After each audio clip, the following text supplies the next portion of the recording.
Bueno, las etapas de amplificación sintonizada con transistores tienen una problemática distinta que la de las válvulas.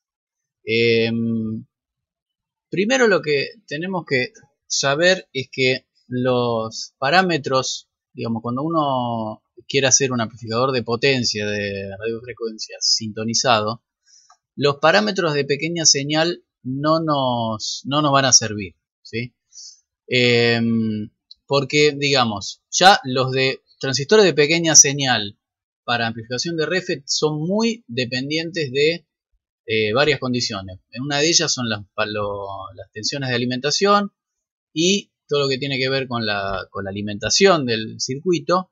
Y, digamos, tienen parámetros o representaciones diferentes conforme uno va variando la frecuencia, ¿sí? Por eso es que es muy importante cuando uno diseña un amplificador sintonizado de pequeña señal, respetar, digamos, y situarse adecuadamente en los rangos de tensión de alimentación básicamente y frecuencia de operación para poder confiar en los parámetros que brinda el fabricante.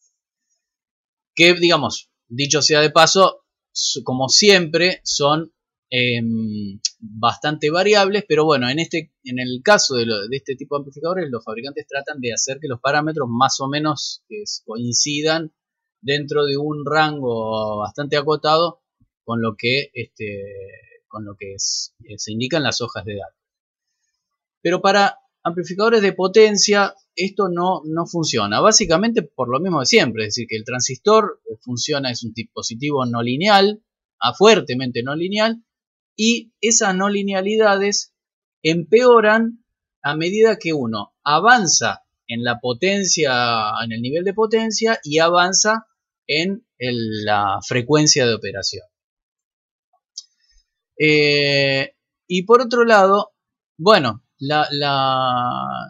ya mencionamos cuál era la ventaja de alguna manera que tenían las válvulas con respecto a su información en curvas y demás.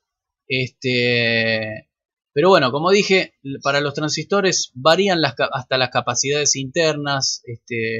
Bueno, es un lío. Entonces, el modelo que se usa, acá yo les muestro un modelo que pretende ser lineal, una representación lineal de la entrada de un transistor de radiofrecuencia.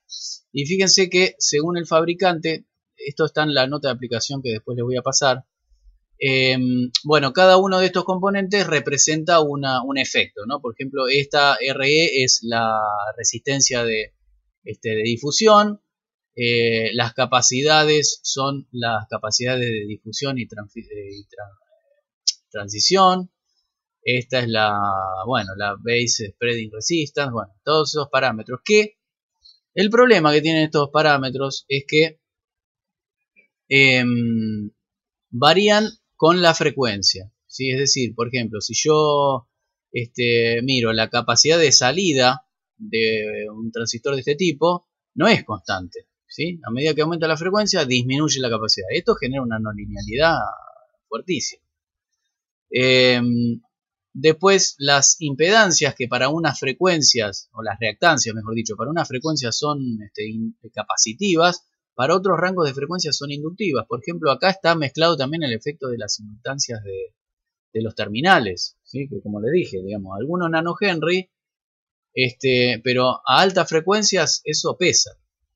Y acá, por ejemplo, hay una comparación entre un amplificador, un dispositivo, mejor dicho, un 3948, funcionando como clase A en pequeña señal, siempre sintonizado, ¿no? Y un clase C, ¿sí? Un clase C de potencia. Acá, bueno, esto es una potencia chiquitita y esto es un watt, que bueno, ya podríamos considerar que es una potencia, digamos, es un amplificador de potencia. Pero por ejemplo, si uno observa o mide la resistencia de entrada para el dispositivo operando en clase A es 9 ohms y para clase C son 38 ohms. La reactancia de entrada para el clase A es inductivo, para el clase C es capacitivo. Ya hay un cambio importante. Y la capacidad, bueno, la capacidad de salida no cambia mucho, esta sería la CE, vamos a decir, y la ganancia de potencia en un caso es 12 dB, 12,4 y en otro caso 8,4. Es decir que si uno pretendiera hacer un amplificador clase C de potencia con los parámetros de un transistor funcionando en pequeña señal, no funciona. Directamente sufrimos de un error que es directamente nos impide hacer el diseño. Bueno, y esto es una breve, digamos, un breve paseo por lo que pasa en el interior del dispositivo. Digamos, acá hay un esquemático básico de lo que es un amplificador sintonizado clase C a transistores, ¿sí? Acá tenemos una red de adaptación, ¿sí? Vamos a ver al final cómo se calcula. Tenemos el choque de RF, igual que como el que estaba en las válvulas. Tenemos, bueno, el transistor con su capacidad, esta es la capacidad de salida que yo les comentaba acá, que varía con la frecuencia, es muy no lineal. Y este es el circuito de entrada. En el circuito de entrada entra la señal, cuya frecuencia debe coincidir con la frecuencia del tanque de salida, ¿sí? O del circuito resonante o sintonizado. Y acá tenemos una red de adaptación también, una red, fíjense que T es parecida a esta, ahora vamos a ver por qué tiene esa forma. Y bueno, tenemos un choque en la base que polariza esto en 0 volt para que haya 180 grados, un poco menos de ángulo de conducción. Y bueno, y el problema es que básicamente el transistor digamos, no se comporta como la válvula. La válvula, mal que mal, se comporta como una fuente de corriente proporcional a la tensión de grilla. Y lo que vimos es que no se satura, está lejos de saturarse, digamos, la tensión mínima que puede sostener la válvula entre cátodo y placa está en el orden de 1000 volts, ¿sí? Pero, digamos, el transistor es un dispositivo que sí es capaz de saturarse. De hecho, tiene una BCSAT, ¿sí? Por debajo de la cual no puede, digamos, no puede bajar en tensión. Entonces, lo que se llama clase C mixto se debe a que el transistor, durante parte del ciclo de la señal, se comporta como una fuente de corriente controlada hasta que es inevitable que se sature, ¿sí? Por una simple cuestión que es que la excitación del transistor es siempre digamos, se conforma entre la base y el emisor, y entre base y emisor hay una juntura que tiene una tensión dura, es decir, la V gamma se comporta como una fuente de tensión, con la cual no tiene, digamos, la resistencia de entrada del transistor es muy no lineal. Si yo estoy con una BB por debajo de 0,6 es prácticamente infinito, si se quiere.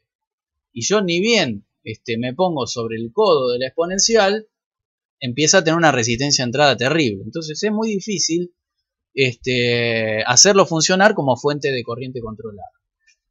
Entonces, bueno, el dispositivo funciona como puede, ¿sí?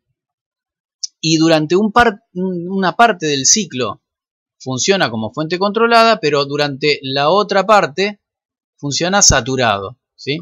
Entonces por eso se le llama amplificador clase C mixto, porque no puede comportarse como fuente controlada durante todo el ciclo.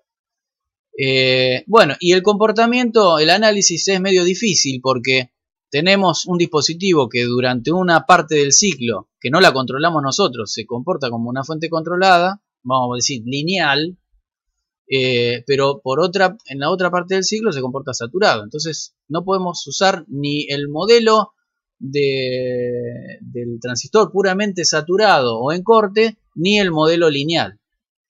Entonces, bueno,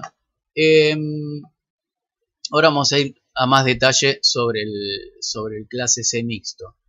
En breve, digamos, como resumen, este tema no lo vamos a poder dar, no tenemos tiempo, pero lo que les quiero comentar es que la evolución de el amplificador clase C, ¿sí?, a transistores, es el amplificador clase D, en donde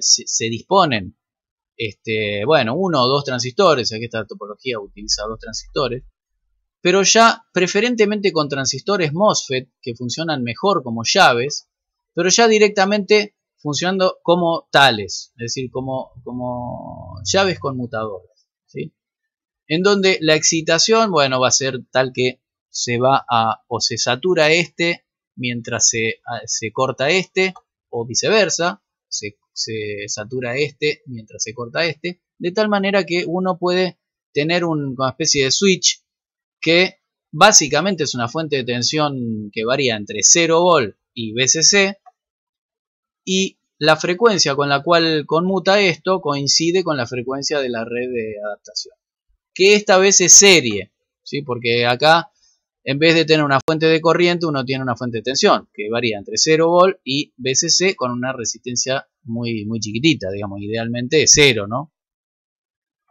Pero bueno, digamos, con esta topología uno puede, digamos, tener un análisis o hacer un análisis un poco más exacto de lo que puede hacerlo en el clase C, porque directamente, hablando de transistores MOSFET, digamos, su representación es mucho más fiable en términos de corte y saturación, ¿sí?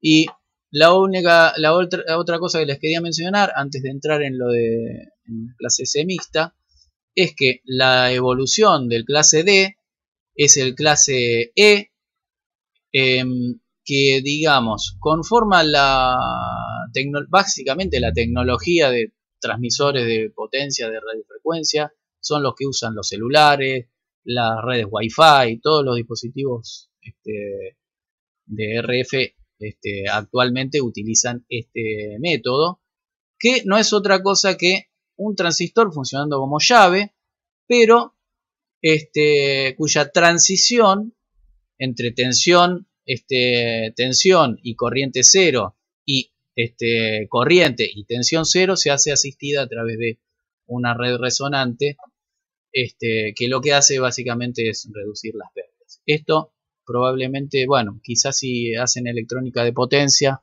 vean algo, digamos, este amplificador forma parte de lo que se denominan convertidores resonantes, pero bueno, este es de alguna manera la tecnología dominante en estas épocas. No obstante lo cual, si uno aprende cómo funciona un amplificador a clase C, porque digamos las adaptaciones, todo eso lo vamos a tener que usar, igual clase E, D y E, bueno, C, D y E, exacto, lo vamos a tener que usar. Entonces, fijémonos un poco, lo que quiero que veamos es cuál es el problema, porque acá es una cosa interesante, cómo esta gente de Motorola se las arregló para lidiar con un problema, digamos, muy, muy difícil, que es cómo se maneja un dispositivo que es tan no lineal y poder fabricarlo y proporcionarle al usuario unas herramientas y un método de tal manera que el usuario pueda usar el dispositivo sin demasiadas complicaciones, ¿no? Y no tenga que usar sistemas de ecuaciones inmanejables que para el diseñador son directamente inaplicables. Entonces, fíjense una cosa. Bueno, lo que vamos a ver, como les digo, es lo que se llama método de Motorola, ¿no? Entonces, fíjense, yo voy a tener una señal de entrada, ¿no? Bin, y esa señal va a ser una señal que va a tener una frecuencia central. Esto siempre hay que pensarlo como un transmisor, en donde la portadora es la que tiene la frecuencia F0, y esa portadora va a estar modificada en su amplitud, en su fase o en su frecuencia para poder transportar la información. Entonces, ¿qué pasa? Si nosotros tenemos un circuito no lineal y no ponemos ningún circuito resonante, lo que va a pasar es que yo voy a entrar con una dada frecuencia y gracias a las no linealidades de este dispositivo, por ejemplo, la relación no lineal entre la corriente colector y la tensión base emisor, los efectos de la capacidad de salida, que es no lineal, y bueno, los efectos combinados de estos con la reactancia del encapsulado, acá lo que voy a tener es que, como la resistencia de entrada es no lineal, yo voy a ingresar con una dada frecuencia en tensión y en corriente voy a obtener la frecuencia fundamental más armónicos, ¿sí? Porque, digamos, si yo hacia adentro veo una resistencia no lineal, dependiendo de la amplitud de la excitación, voy a obtener una resistencia de entrada u otra. Entonces eso conforma un perfil de corriente que va a estar distorsionado. Y por otro lado, desde la salida, también voy a tener mi frecuencia fundamental y armónicos de la tensión de entrada, ¿sí? Acá voy a obtener otros efectos no lineales, como pueden ser, bueno, la saturación o la capacidad de salida, que también es no lineal. Entonces, ¿cómo diablos hacemos para manejar esto, digamos, o para caracterizar este circuito de tal manera que un usuario lo pueda usar? Y entonces la gente de Motorola dijo, bueno, pero si yo quiero diseñar o quiero fabricar circuitos que funcionen en radiofrecuencias sintonizados a una frecuencia central, más que nada, los tipos lo que dijeron fue, bueno, yo puedo caracterizar en régimen sinusoidal al dispositivo para una gama de frecuencias, ¿sí? Entonces, ¿cómo es la historia? La historia es la siguiente, que yo voy a especificar al dispositivo, pero no como el dispositivo en forma autónoma, sino como el dispositivo asociado a sendos circuitos resonantes, de entrada y de salida. Entonces, ¿cuál es el truco? Que yo voy a poder, de esta manera, especificar impedancias. Ahora sí, porque cuando uno tiene esta topología, digamos, sin circuitos resonantes, vean que no se pueden caracterizar impedancias de ningún tipo, porque si yo tengo distorsión, las impedancias se caracterizan para frecuencias fijas, ¿sí? Z de omega. Entonces acá directamente es imposible caracterizar en términos de impedancias o de reactancias. En cambio, si yo adapto la entrada y adapto la salida, lo que va a pasar es que yo voy a excitar con una dada frecuencia, este tanque va a estar sintonizado a esta misma frecuencia, ¿sí? Y es el tanque el que va a proporcionar las corrientes armónicas, en este caso en la entrada, en la base del transistor, ¿sí? Y en la salida también va a haber armónicos, pero ¿qué pasa? El tanque es el que se va a encargar de filtrar esos armónicos, de manera que si yo, bueno, estas son las condiciones para las cuales tengo que adaptar hacer la adaptación, o fabricar, mejor dicho, el adaptador, tanto de entrada como de la salida, que son, hay que ajustarlos, y esto lo hace el fabricante, para máxima transferencia de potencia, ¿sí? ¿Para qué? Para poder utilizar en forma eficiente al dispositivo, ¿no? Esto lo provee el fabricante. Entonces, si estos tanques están sintonizados a F0 y tienen un alto Q, lo que va a entregar esta fuente es una corriente que ya no tiene armónico, porque los armónicos están de este lado, ¿sí? Este adaptador lo que hace es, digamos, invisibilizar de alguna manera todo el intercambio de armónicos que hay entre la entrada del transistor y el tanque de adaptación. Entonces yo, desde mi fuente, solamente voy a ver corriente sinusoidal. Lo mismo va a pasar en, bueno, en la salida. Pero entonces, ya que el tanque toma de la fuente solo corriente a la frecuencia de excitación, ahí sí yo puedo definir una dada impedancia, ¿sí? Y lo mismo pasa en la salida, es decir, en la salida este tanque se va a encargar de interactuar, hacer interactuar con el transistor, con la salida del transistor, los armónicos, pero de su salida, de su puerto de la derecha, solo va a entregar corriente sinusoidal. Entonces, siendo así, yo voy a poder caracterizar una impedancia, porque ya estoy hablando de una sola frecuencia. Entonces, el fabricante lo que hace es especificar los parámetros de impedancia de entrada e impedancia de salida de su dispositivo en condiciones de adaptación tanto en la entrada como en la salida. En particular, para la máxima transferencia de potencia posible. Y entonces este es el circuito de prueba con el cual el fabricante ensaya a su dispositivo, que no debería, y esto hay que tenerlo en cuenta, variar demasiado, ¿sí? Con respecto a lo que uno debería implementar, ¿sí? Uno se va a poder mover, pero en frecuencia más que nada, pero la topología casi que va a ser la misma, ¿sí? Bueno, entonces, lo que sería el tanque de adaptación de entrada es esta red, una red T, y el tanque de salida también es una red T, que lo que va a hacer básicamente es convertir esta resistencia del generador, o digamos, o ver, mejor dicho, hacer ver a la fuente una resistencia similar a la propia, ¿sí? Y lo que va a hacer este adaptador es presentar en el colector una resistencia equivalente que sea la que desarrolla la mayor potencia posible.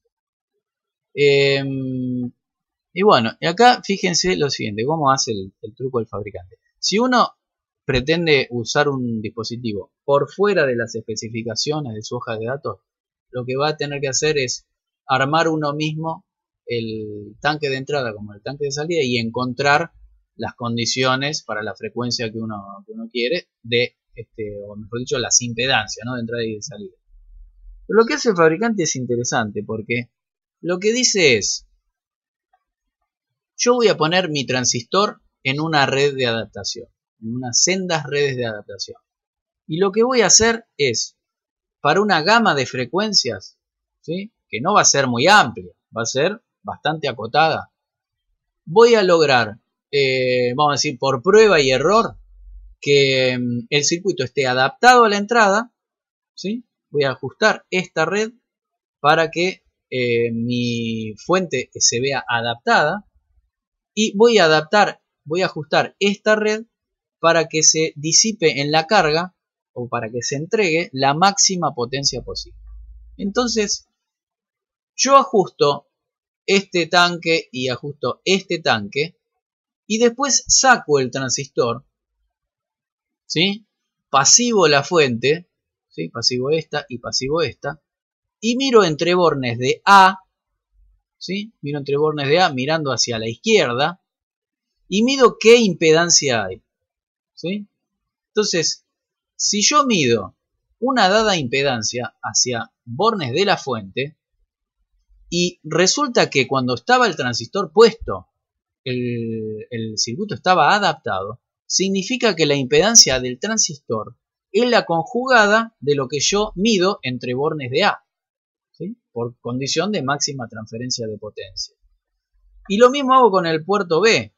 Yo saco el transistor, mido cuál es la impedancia que se ve entre B, bornes de B, y la impedancia de salida del transistor, por condición de máxima transferencia de potencia, es justamente la conjugada de esa impedancia que yo puedo medir. Entonces, bueno, ese es lo que se llaman las impedancias de gran señal de los transistores de potencia de RF. Bueno, si yo lo quiero hacer por mi cuenta, porque lo quiero trabajar en otro rango de frecuencia, tengo que hacer cosa que no es simple, ¿sí? Porque bueno, en principio hay que conocer muy bien el dispositivo y hay que ir ajustando. Fíjense que casi todo es variable acá. Son los 4 capacitores. Para encontrar el punto de equilibrio acá hay que amacarse. Bueno, entonces esas impedancias son las que aparecen en las hojas de datos de los transistores. Fíjense que acá tengo la capacidad de... Esto es para un dado transistor, no me acuerdo cuál es. Bueno, no importa. Fíjense lo siguiente. Acá tengo la capacidad de entrada, esto es capacidad de gran señal, ¿sí? O sea, sería como la reactancia capacitiva de entrada en función de la frecuencia. Y para dos niveles de potencia, 20 watts y 40 watts. Para una dada tensión de alimentación. Acá tengo el otro parámetro que es la resistencia de entrada. ¿Sí? Fíjense que las características son, digamos, son muy variables, digamos, no tienen nada que ver con una linealidad. Pero no importa, digamos, porque el fabricante me da los datos, yo uso estos datos y no tengo problema. Respetando las especificaciones, ¿no? Para 20 watts tengo esta curva de resistencia de entrada. Fíjense que las resistencias son muy chiquitas, ¿sí? 1 ohm acá. Mientras más grande, bueno, más chiquita. Y para 40 es la resistencia aún más chica. Bueno, y acá tengo la capacidad de salida, ¿sí? Esta es la capacidad, lo que se llama paralelo, ¿sí? Es decir, entre colector y emisor. Capacidad equivalente paralelo entre colector y emisor. Bueno, lo que dije, si no respetamos, si queremos trabajar esto en otro rango de frecuencia o con otra tensión de alimentación, hay que hacerlo uno, hay que buscar las impedancias de gran señal uno mismo. Y bueno, fíjense, este es un ejemplo, ¿no? Bueno, estos son transistores de UHF, en donde las impedancias de gran señal se representan en un diagrama de Smith. ¿Sí? El diagrama de Smith es una manera de representar impedancias o reactancias, sí, impedancias o admitancias. Entonces acá fíjense que el fabricante especifica para cada frecuencia de interés, ¿sí? 450, 470 y 512 MHz, lo que vale la impedancia de entrada, ¿sí? 1,21, 3,47 y la impedancia de salida. Esto en este caso son todas positivas, podría haber eventualmente una reactancia negativa. Bueno,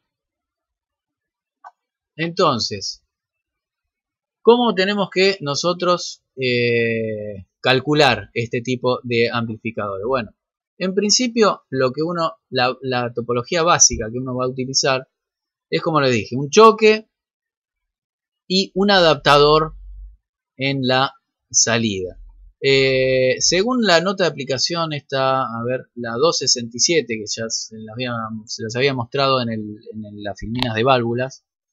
En esa nota de aplicación especifica cuáles son las condiciones para elegir una u otra red de adaptación, ¿sí?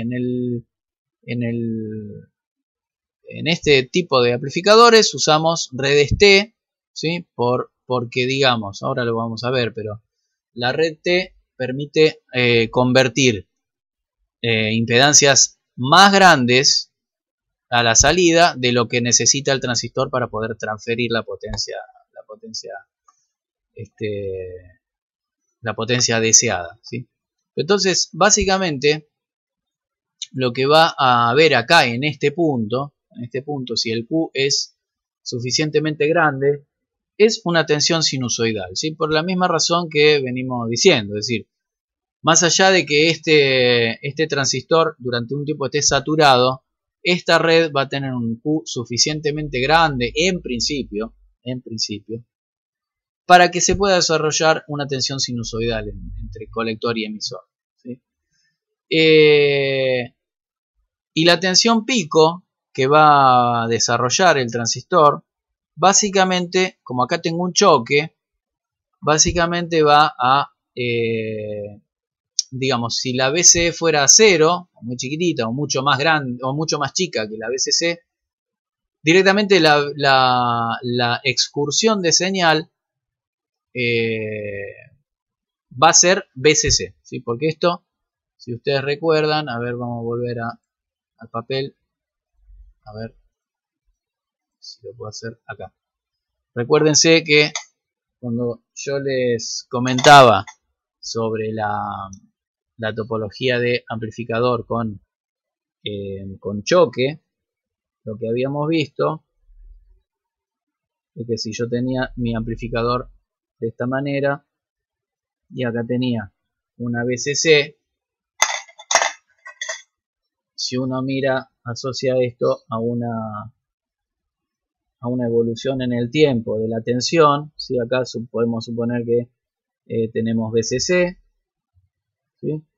Y la tensión en este punto, en polarización, como en continua sobre el inductor no cae tensión, este punto está en realidad montado sobre BCC. Y la señal, habíamos dicho que puede, a lo sumo, hacer esta expulsión, ¿sí? Donde este punto, en realidad, no es BCC, sino que acá siempre tenemos una BCE SAT. ¿Sí? Entonces, como mínimo acá, como mínimo, voy a tener una BCE SAT. Entonces, el pico de mi sinusoide, este pico, que antes era BCC, ahora va a ser BCC menos BCE SAT. ¿Sí? Entonces, ese es el pico que también va a ver para arriba, BCC menos BCE SAT. Y esa es la tensión sinusoidal que se va a desarrollar entre colector y emisor. Esa es la tensión que va a haber sobre el adaptador. Bueno, entonces, ¿qué es lo que tengo? ¿Qué es lo que me proporciona el fabricante? Lo que me proporciona el fabricante es la representación, en principio, la representación de capacidad en paralelo. Digamos, me representa, lo que me da el fabricante es la impedancia de salida, básicamente. La impedancia de salida está conformada, en principio, de un capacitor, ¿sí? C0, en su representación paralelo, y la resistencia que yo voy a representar acá no es la resistencia de salida del transistor, sino que es la resistencia que el colector tiene que ver hacia la red de adaptación, ¿sí? En realidad digamos, a ver, déjeme ver un cachito. Ah, no, está bien. Bueno, esta R0, en principio, es la resistencia de salida del transistor, pero casi siempre es como la HOE, es muy chiquita. Perdón, bueno, la resistencia es muy grande. Pero, digamos, más allá de la capacidad y la resistencia que me especifique el fabricante, yo lo que tengo que pensar es que entre bornes del colector, entre este borne y tierra, el adaptador tiene que estar presentando entre colector y tierra, o sea, se tiene que ver una impedancia hacia la carga que sea una impedancia resistiva, que sea capaz de disipar potencia, o sea, mejor dicho, de absorber la potencia que está entregando el colector del transistor, y en consecuencia la resistencia que tiene que verse hacia el adaptador, yo la tengo que poner en términos de la potencia que yo quiero, ¿sí? La potencia es el dato principal que yo tengo que tener como condición para este amplificador, ¿sí? En principio, un amplificador uno lo diseña para que tenga una potencia de salida de tanto y que tenga una ganancia de potencia de tantos dB, ¿sí?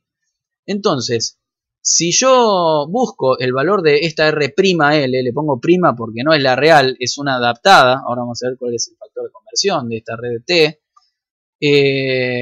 yo sé que la potencia que tiene que entregar mi colector es la tensión pico o la tensión eficaz al cuadrado dividido R'L, ¿sí?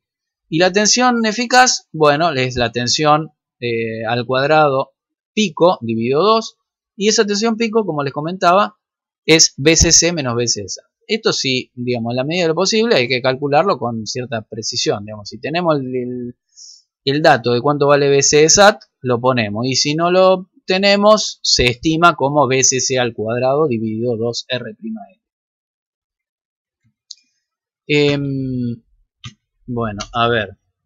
Entonces, este valor de R'L es el que yo voy a tener que poner, o el que voy a tener que representar, o mejor dicho, presentar al colector del transistor, ¿sí? Entonces, en definitiva, R'L es la resistencia que debe ver el colector hacia la derecha de la red de adaptación. O sea, si es un cable coaxil de 50 ohm y yo necesito que en función de mi BCC y mi potencia de referencia, necesito que esa R'L valga 1,5 ohm, bueno, yo tengo que hacer un adaptador que convierta estos 50 ohm en 1,5 ohm, en la, bueno, 1,5 o lo que sea, en bornes del colector. Bueno, entonces como les decía, digamos, esa resistencia se va a poner en paralelo con la R0 del transistor. Ese paralelo casi siempre va a ser mucho más, o mejor dicho, el paralelo se va a convertir en R'L, porque R0 es muy alta, mucho más alta que R'L. Y eso básicamente lo que, la consecuencia de eso es que el fabricante ni siquiera se esmera en especificar esta R0. Bien, entonces, la representación final, o mejor dicho, la intermedia, porque va a haber una final, de intermedia, va a consistir en un capacitor C0 que lo voy a sacar de la hoja de datos y una resistencia R'L, ¿sí? Entonces, en la nota de aplicación, como les decía, en la N267, lo que dice, lo que especifica son los valores de reactancias que tiene que tener el adaptador para poder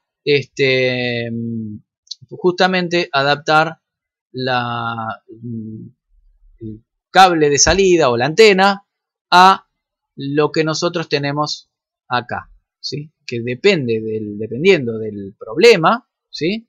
Mejor dicho, bueno, sí, dependiendo del problema, voy a tener una dada R'L y voy a poder sacar de la hoja de datos un dado C0. Entonces, el asunto es el siguiente. Yo voy a tener que elegir estas tres impedancias, XL1, XC1 y XC2, para poder adaptar una resistencia que puede ser 50 ohm, digamos, para la RL igual a 50 ohm, están las tablas de la AN267. Si yo tengo otra resistencia de carga, voy a tener que usar las fórmulas que también se proveen en la nota, en la misma nota, ¿sí? Entonces, por un lado voy a tener que elegir estas tres reactancias, ¿sí? Y por otro lado voy a tener que, de alguna manera, agregar una reactancia adicional que compense la capacidad de salida del transistor. ¿Por qué? Porque, digamos, uno acá lo puso con una representación serie. Esta impedancia equivalente serie es la impedancia equivalente de este paralelo, ¿sí? Uno siempre puede hacer equivalente serie o paralelo de cualquier tipo de impedancia. Ahora, ¿por qué si la natural es esta representación? ¿Por qué la ponemos en términos de reactancia serie? Porque fíjense que como en este caso, como el capacitor está en serie con esta reactancia inductiva, es mucho más fácil calcular cuánta reactancia le tengo que agregar a esta XL1, que se calcula con la nota, para que pueda resonar con el capacitor de salida y así anularse mutuamente, ¿sí? Es decir, acá hay dos trabajos. Uno es calcular el adaptador y el otro es llevar la impedancia paralelo del transistor que se obtiene mediante la hoja de datos y el cálculo de potencia hacia una forma serie. ¿Para qué?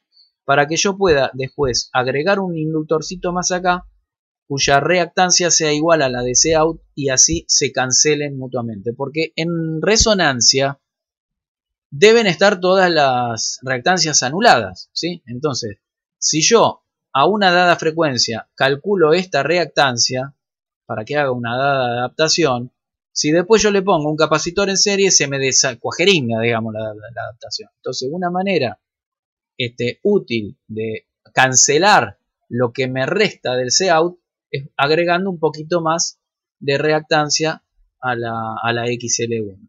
Bueno, en la nota de aplicación está explicado cómo hacer cómo es el procedimiento. Y simplemente lo que yo les quería comentar acá en esta pequeña figurita es que la red T, en definitiva, no es otra cosa que un capacitor, mejor dicho, que un transformador capacitivo. Nuevamente un transformador capacitivo. Que lo que hace, ¿qué es? Y bueno, transformar una tensión que es, digamos, básicamente la tensión de salida que está en bornes de la resistencia de salida, ¿sí? Supongamos que vale 50 ohm.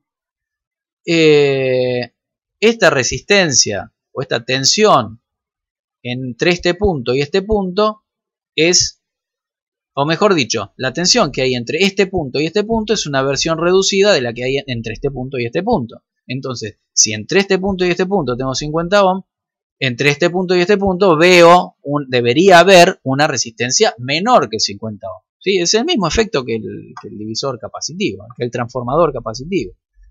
Entonces, como en los circuitos con transistores, esta resistencia, esta que yo voy a calcular, casi siempre es menor que 50 ohm, porque las tensiones que se manejan con transistores son chiquitas, ¿sí? Estamos hablando de 12, 15 o 18 volt, ¿sí? O 24 volt en un extremo.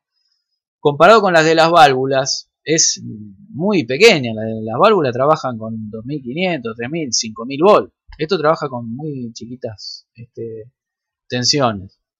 Entonces lo que siempre uno quiere es adaptar una resistencia de carga mayor a una vista menor. Por eso se usa la red T. Bueno, acá están las fórmulas que están ¿cómo es? En la nota de aplicación. Esto, si ustedes leen la nota de aplicación, que la tienen que leer con precisión, van a darse cuenta cómo es el procedimiento. Estas son las fórmulas. Es decir, si uno no tiene una carga de 50 ohm y tiene otra carga, va a tener que usar las fórmulas. La tabla está hecha por una cuestión de comodidad, porque normalmente los cables coaxiles que se utilizan son cables de 50 ohm. De hecho, 50 ohm es como una impedancia normalizada para sistemas de radiofrecuencia. Bueno, acá un ejemplito les dejo. Por ejemplo, si yo quiero una potencia de salida de 50 watts, una frecuencia de operación de 50 MHz, VCC 28 volt, resistencia de carga 50 ohm y la capacidad paralelo del transistor es 180 picofaradios, primero tengo que calcular tengo que, a ver qué es esto. Primero calcular la potencia de colector, ¿sí? La potencia que se entrega en el colector, nosotros tenemos que darnos cuenta de que lo que entrega en el colector del transistor va a pasar por la red de adaptación y luego va a llegar a la carga.